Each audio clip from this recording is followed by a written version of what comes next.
Salut, bienvenue pour une nouvelle vidéo et pour un parlons série. À chaque fois je dis que je veux en faire plus régulièrement et en fait je trouve que un par mois c'est trop. Du coup je fais pas un par mois et après je réalise beaucoup trop tard que j'en ai pas fait un depuis longtemps. Bref, ça à chaque comme d'habitude c'est mon organisation personnelle.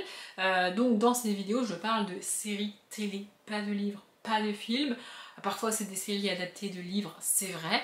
Mais c'est des séries que je regarde. Alors j'avoue que j'ai un peu de mal ces derniers temps à trouver du temps pour regarder mes séries et avancer les séries que j'ai commencées il y a des années de ça. On commence beaucoup de séries avec monsieur et on en regarde des nouvelles, mais j'arrive pas à trouver le temps de continuer celles que j'avais commencées avant. Faut que je m'organise pour réussir à intégrer ça dans mon quotidien, mais écoutez, je vais me débrouiller. Bref, dans ces vidéos-là, je vous parle de séries que je regarde. Donc une que je suis encore en train de regarder, une que j'ai abandonnée et une que j'ai terminée. Voilà, j'ai choisi de faire ça comme ça parce que ça me paraissait plus simple et je vais commencer avec celle que je suis encore en train de regarder et que j'ai commencé il y a pas longtemps du tout. Je crois même que j'ai pas fini la saison 1. Je crois. Bref, c'est Working Mom et j'aime beaucoup. En gros, on va suivre quatre femmes qui sont des mamans. Donc, on a plusieurs, on a donc 4 femmes et donc 4 couples. Il y en a un qui est un couple de lesbiennes, de 2 femmes qui ont un enfant. Je trouve ça très cool et on aborde avec ces 4 couples et ces 4 familles plusieurs thématiques. Il y en a une qui va tomber enceinte et qui c'est son 3e enfant, deuxième ou troisième je crois, et qui se pose la question est-ce que je le garde, est-ce que je le veux, qu'est-ce qu'on fait en tant que couple, c'est intéressant comme thématique.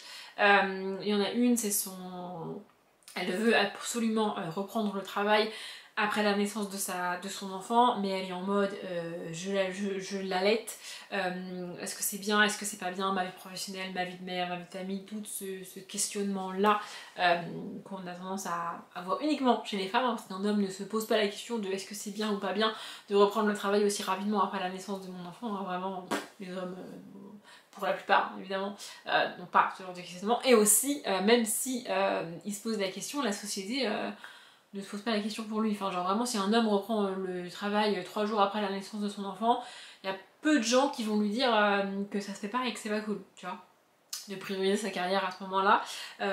Voilà.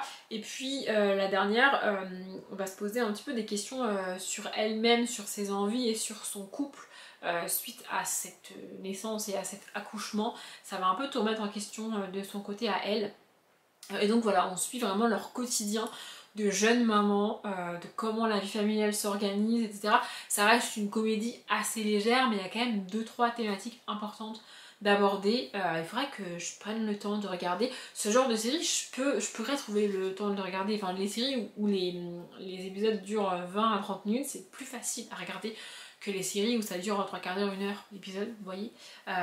Donc faudrait que je reprenne ça, peut-être en faisant du puzzle. C'est le genre de série que je peux regarder en faisant du puzzle, vous voyez, ça serait peut-être bien. Voilà, c'est une note à moi-même, comme ça je vais m'entendre le dire aussi au montage, ça m'aidera peut-être. C'est pas la série du siècle, honnêtement, il n'y a rien de grandiose et il n'y a rien de vraiment révolutionnaire. C'est un peu un Desperate Housewives en beaucoup plus léger, vous voyez, il n'y a même pas tous ces meurtres et toutes ces problématiques vraiment compliquées qu'il peut y avoir dans Desperate. C'est vraiment juste le quotidien de 4 mamans. Et en fait, elles sont pas amies entre elles, c'est juste qu'elles elles allaient au même cours prénatal et elles emmènent leurs enfants au même, cours pour nourrissons. Enfin, vous voyez, c'est un genre de rassemblement avec des mamans avec leurs enfants. J'ai pas grand chose à ajouter sur cette série. Je passe un bon moment, ça fait longtemps que je l'ai commencé et je vous ai dit, je suis même pas sûre d'avoir terminé la saison 1. Il faut que je me fasse une liste de séries à avancer, à recommencer, à reprendre pour me mettre à jour, parce que là vraiment c'est catastrophique le nombre de séries sur lesquelles je suis pas à jour. Entre les séries d'enquête, les trucs médicaux type Grey's Anatomy ou les séries un peu plus légères comme Working Mom, vraiment j'ai des tonnes de séries sur lesquelles je suis pas à jour, c'est catastrophique, vraiment. Mais Working Mom, c'est pas catastrophique, c'est vraiment chouette et c'est bien fait. Je trouve que c'est vraiment bien fait sur le quotidien des jeunes mamans et sur tous ces questionnements que tu peux avoir en tant que jeune maman. Alors je ne sais pas ce que c'est puisque je n'ai pas d'enfant, donc je n'ai jamais été jeune maman encore, mais de mon point de vue en tout cas, ça apparaît très réaliste et collé vraiment au quotidien d'une jeune maman, avec ces différences entre les personnages. Toutes les jeunes mamans ne sont pas les mêmes et n'ont pas les mêmes questionnements et les mêmes problématiques dans leur quotidien. Donc avoir 4 personnages féminins qui sont dans la même situation au début de la série, ça va permettre de balayer vraiment plein de sujets et plein de possibilités sur cette partie de la vie d'une femme, quoi. Enfin bref, je trouve ça très chouette. La deuxième série, c'est celle donc que j'ai abandonnée et c'est Tiny Pretty Things. Il me semble qu'il n'y a qu'une saison, ou peut-être 2, mais j'ai pas fini j'ai regardé la moitié de la saison 1, j'ai vérifié, parce qu'en fait, c'est pas ce que je voulais quand je l'ai commencé. Moi j'ai commencé la série parce que ça parlait de danse et que j'aime bien les séries de danse. Dans l'idée c'était un peu genre le Undo Stress, vous voyez, ou Physique ou Chimie, un peu. Je sais plus si Physique ou Chimie il y avait de la danse, mais j'aime bien ce genre de série ou même de film un peu à la Sexy Dance, dans lesquels on suit une école de danse. Et je cherchais ça. Et le résumé, c'est l'histoire d'une jeune fille qui intègre une école de danse. Elle remplace une danseuse qui s'est blessée. Et donc on la suit dans cette nouvelle école pour elle. Tu vois, je me suis dit, let's go. Sauf qu'en fait, on va avoir un milieu très négatif de la danse. Un côté très compétitif, mais enfin, au point où ça en est malsain. Cette compétition devient vraiment très très malsaine. C'est vraiment pas agréable, ni pour les élèves, ni pour les professeurs, ni pour nous qui regardons la série. En tout cas, moi, j'ai pas trouvé ça... C'est pas ce que je voulais, moi. Je voulais une série feel good, suivre des jeunes qui dansent avec de la bonne humeur, peps, pump it up et tout, avec peut-être un petit peu de drama comme dans Undo Stress, mais pas tant que ça, tu vois. Alors que là, vraiment, la série est très sombre. C'est très très négatif, en fait, comme angle, comme point de vue et comme angle sur la danse et sur tous ces jeunes qui s'entraînent toute la journée, tous les jours, tu vois. C'est pas ce que je voulais. Vraiment, moi, je voulais un truc fun et léger. Et je me suis retrouvée avec cette ambiance très lourde et très très compliquée pour notre personnage principal et pour tous les autres. Et au bout de 4 épisodes, je crois, j'ai lâché l'affaire parce que c'est pas ce que je voulais. Alors, je sais pas s'il y a eu une saison 2, j'ai pas l'impression que la série ait particulièrement marché.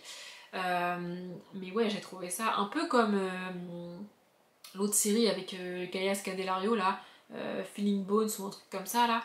C'était vraiment très dark quoi. Et c'est vraiment dommage quoi. Alors peut-être que le milieu de la danse est aussi dark que ça, mais moi c'est pas cette partie là que je voulais voir du milieu de la danse. Donc du coup j'ai arrêté.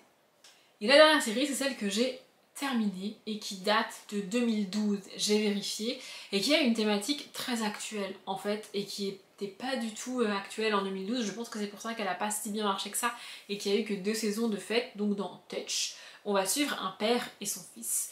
Le fils est autiste, donc il est sur le spectre de l'autisme, je ne sais plus à quel niveau, mais de mémoire il est quand même très très dans son monde, très très refermé sur lui-même et pas capable de se débrouiller tout seul.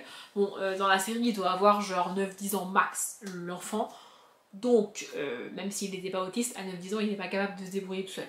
Vous voyez, et donc vraiment c'est juste le père et son fils, la mère ne fait pas partie du paysage et le père va se rendre compte que non seulement son fils est autiste, bon ça il le sait déjà, mais qu'il a un peu des pouvoirs psychiques. Ça va au-delà de juste l'autisme, on parle de ce fait-là, de ce qu'est l'autisme dans le quotidien du père et du fils, etc. etc. Mais il y a aussi une part de fantastique avec le fait que le fils prédit un peu l'avenir, et il y a toute une notion de mathématiques, de chiffres et de lignes du temps, il me semble. Enfin de lignes du temps, non, de liens. En fait ça fait comme des fils qui lient les choses aux hommes, les humains les uns entre les autres, et c'est ce qui prend un petit peu le destin si vous voulez. Franchement j'avais bien aimé, honnêtement j'ai pas énormément de souvenirs de cette série aujourd'hui. Je me suis demandé est-ce que ça vaut vraiment le coup que j'en parle aujourd'hui, et puis je me suis dit oui, elle est probablement trouvable sur une plateforme ou sur une autre, ou alors même en DVD aujourd'hui, et ça reste une série qui aborde l'autisme chez les enfants, dans le quotidien d'une famille. En plus on a ici une famille monoparentale avec un père, ce qui est quand même assez rare, et l'acteur qui joue le père est quand même très connu, je sais plus son nom, mais il est quand même assez connu, et ouais, j'arrive pas trop à m'expliquer pourquoi cette série a pas tant marché que ça à l'époque. Peut-être parce que tout ce qui était maladie mentale, etc. À l'époque, enfin comme l'autisme, je veux dire, était pas vendeur, on va dire, et c'est parce que les gens voulaient regarder et ça n'intéressait pas les gens comme ça peut les intéresser aujourd'hui, et donc cette évolution-là est très chouette. Mais ouais, franchement, je vous conseille cette série si vous la connaissez pas et si vous l'avez jamais vue, parce que même si je me rappelle pas grand chose de l'histoire dans le détail, je regarde un très bon souvenir aujourd'hui, donc c'est une chouette série. Voilà. Comme toujours avec les parents en série, on est sur des vidéos que je veux garder courtes et en vrai je vais pas blablater 40 minutes sur chacune des séries. Ça m'arrive de m'étaler un peu plus sur une série ou sur une autre, mais pas aujourd'hui et c'est pas grave. J'espère quand même que vous aurez découvert au moins une série avec cette vidéo ou que je vous aurai donné envie d'en reprendre une, d'en recommencer une ou d'en découvrir une. Moi je vais m'arrêter là, comme d'habitude je vous souhaite une bonne journée, un bon après-midi, un bon appétit ou une bonne nuit et je vous dis à bientôt.